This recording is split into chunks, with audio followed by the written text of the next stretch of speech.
Assalamualaikum anak-anak ibu semua. Selamat datang lagi di channel YouTube Primary School. Jangan lupa like, comment, and subscribe-nya ya nak. Jangan lupa nyalain notification-nya juga.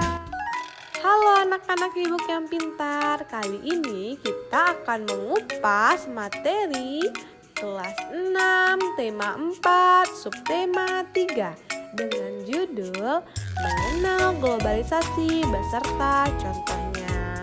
Nah, tujuan pembelajaran kita pada kali ini adalah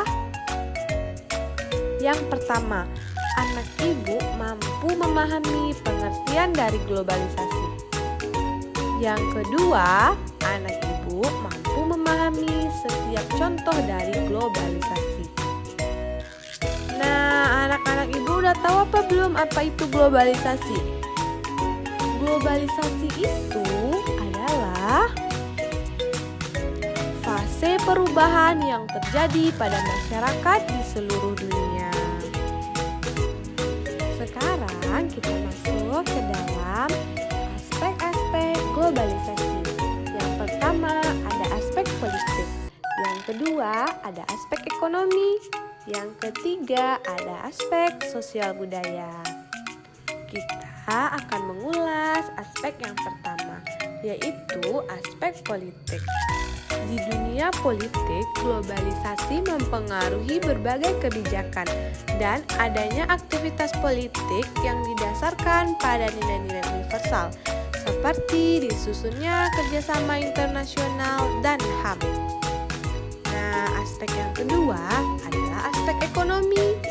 Globalisasi menyebabkan perubahan cara transaksi, khususnya dengan adanya transaksi elektronik.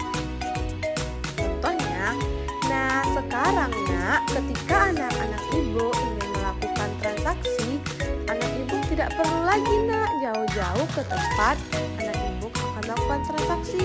Contohnya, anak ibu ingin membeli sepatu sekolah, baju sekolah, dan lain sebagainya. Anak ibu tidak perlu lagi jauh-jauh ke tokonya. Sekarang anak ibu bisa didampingi orang tuanya belanja melalui handphone saja nak.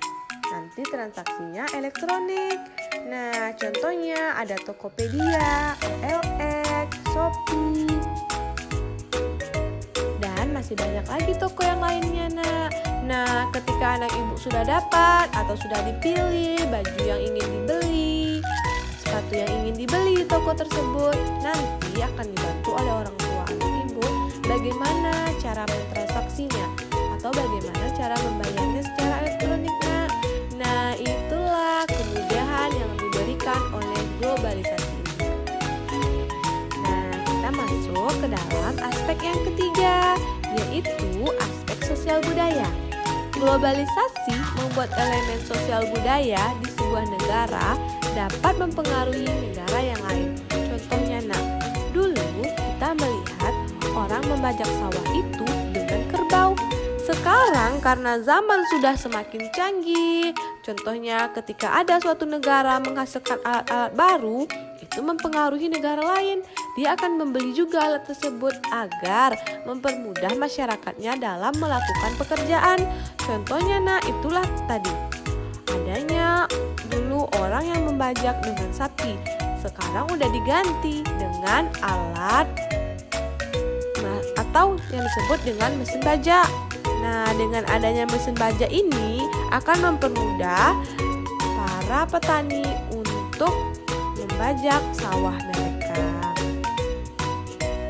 Selanjutnya kita masuk atau kita akan mengulas dampak dari globalisasi.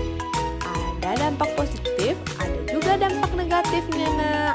Nah, sekarang kita masuk ke dampak positifnya nak. Yang pertama, mengangkat nilai-nilai universal seperti isu kesetaraan, kemanusiaan, demokrasi, keadilan, dan lain sebagainya.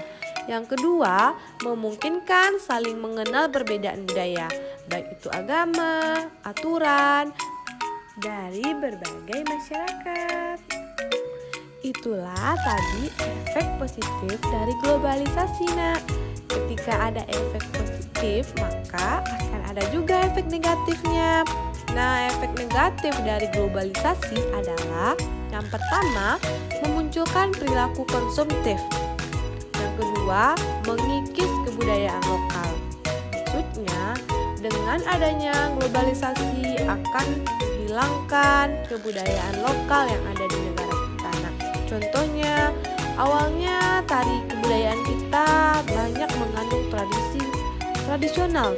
Setelah adanya masuk ke budaya lain, jadinya tari kita agak ke modern-modernan, sehingga akan mengikis budaya yang ada di dalamnya, yaitu budaya lokal tadi. Yang ketiga, menghilangkan tradisi. Awalnya ada suatu masyarakat yang mempunyai tradisi. Lama-kelamaan karena adanya globalisasi ini, maka berkuranglah tradisi pada masyarakat itu. Selanjutnya, mempertinggi kesenjangan sosial dan mendorong potensi kriminalitas. Dengan adanya globalisasi ini, orang semakin bersaing. Oleh karena persaingan mereka tadi, menyebabkan mempertinggi kesenjangan sosial, bahkan mendorong potensi untuk terjadinya kriminalitas. Nah, itulah pembahasan kita pada kali ini. Jadi, kesimpulan pembelajaran kita pada kali ini adalah anak ibu sudah mampu dan memahami pengertian dan contoh dari globalisasi. Sekian dulu video kita kali ini. Jangan lupa anak ibu harus semangat selalu belajarnya. Jangan lupa untuk like, comment, and subscribe-nya Jangan lupa di-share juga Akhir kata ibu ucapkan Assalamualaikum warahmatullahi wabarakatuh.